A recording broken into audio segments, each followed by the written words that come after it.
আসসালামু আলাইকুম। হ্যালো শিক্ষার্থী বন্ধুরা, তোমরা সবাই কেমন আছো?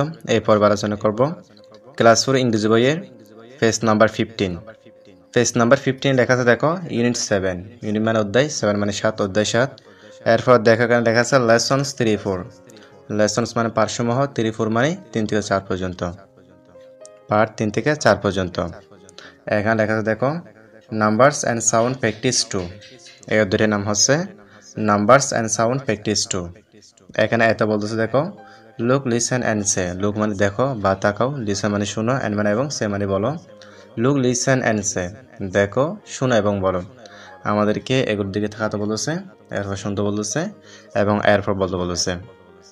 এরপর এখানে বলতেছে, দেখো write the numbers in words. Right মানে লিখো, দ্য নাম্বারস মানে সংখ্যাগুলো, ইন ওয়ার্ডস অর্থাৎ শব্দের। এখানে বলতেছে write the numbers in words, শব্দের সংখ্যাগুলো লিখো। এখানে এক নাম্বার আছে, দেখো 1। এরপর এখানে 2 নাম্বার আছে 2। আমরা এখানে কি লিখবো? 3 নাম্বারে 3 লিখবো। এখানে আছে 4, এখানে লিখবো আমরা 5। এখানে আছে 6, এখানে আছে 7, আমরা এখানে লিখবো 8। এখানে 9 আছে, আমরা এখানে লিখবো কি 10। আমরা এখানে লিখবো 11, এখানে 12 আছে, এখানে 13 আছে, আমরা এখানে লিখবো 14। এখানে 15, আমরা এখানে লিখবো 16। আমরা এটা এসে লিখবো 17। এখানে 18 আছে, আমরা এখানে লিখবো 19। এখানে 20 আছে, এরপর এখানে আছে 21, আমরা এখানে লিখবো 22। এরপর এখানে লিখবো 23। এখানে আছে 24, এখানে আছে 25, আমরা এখানে লিখবো 26। এরপর এখানে আছে, দেখো 27, 28, আমরা এখানে লিখবো 29, 30। তাহলে শিক্ষার্থী বন্ধুরা, তোমরা এগুলো ভালো করে লিখে নিবা।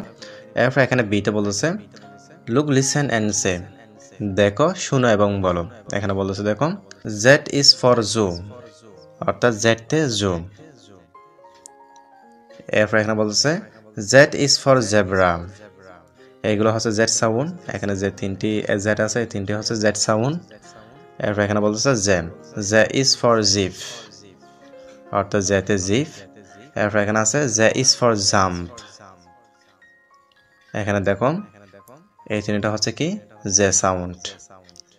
জু অর্থ চিড়িয়াখানা, জেব্রা অর্থ জেব্রা, জিপ অর্থ গাড়ি, জাম্প অর্থ লাফানো। এখানে সিতে বলতেছে, দেখো read the sentences allowed. Read মানে পড়ো, দ্য সেন্টেন্সেস মানে বাক্যগুলো, অ্যালাউড মানে বড় করে। এখানে বলতেছে রিড দ্য সেন্টেন্সেস অ্যালাউড, বাক্যগুলো বড় করে পড়ো। এরপর এখানে বলতেছে underline the words with the J.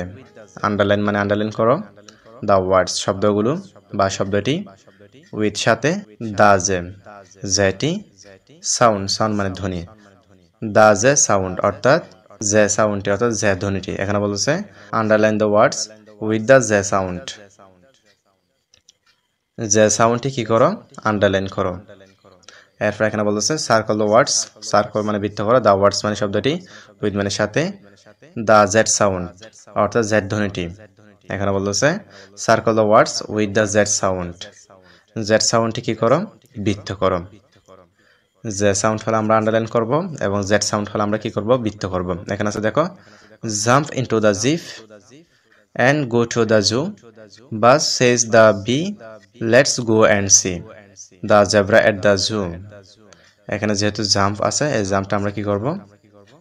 Underline করব। এখানে এটা হচ্ছে জে সাউন্ড, এরপর এখানে আছে জিপ, এটা হচ্ছে জে সাউন্ড, আমরা আন্ডারলাইন করব। এরপর এখানে আছে জু, জু এটা আমরা কি করব? বৃত্ত করতে পারি। এরপরে বাস, এখানে এটাও বৃত্ত করব আমরা। এরপর এখানে আছে আবার জেব্রা, জেব্রাটা বৃত্ত করব কারণ জেড সাউন্ডটা আমাদেরকে বৃত্ত করতে হবে। এরপর এখানে আছে জু, এই জু এটা আমরা কি করব? বৃত্ত করব। তাহলে শিক্ষিত বন্ধুরা, তোমরা এগুলো ভালো করে দেখে নিবা।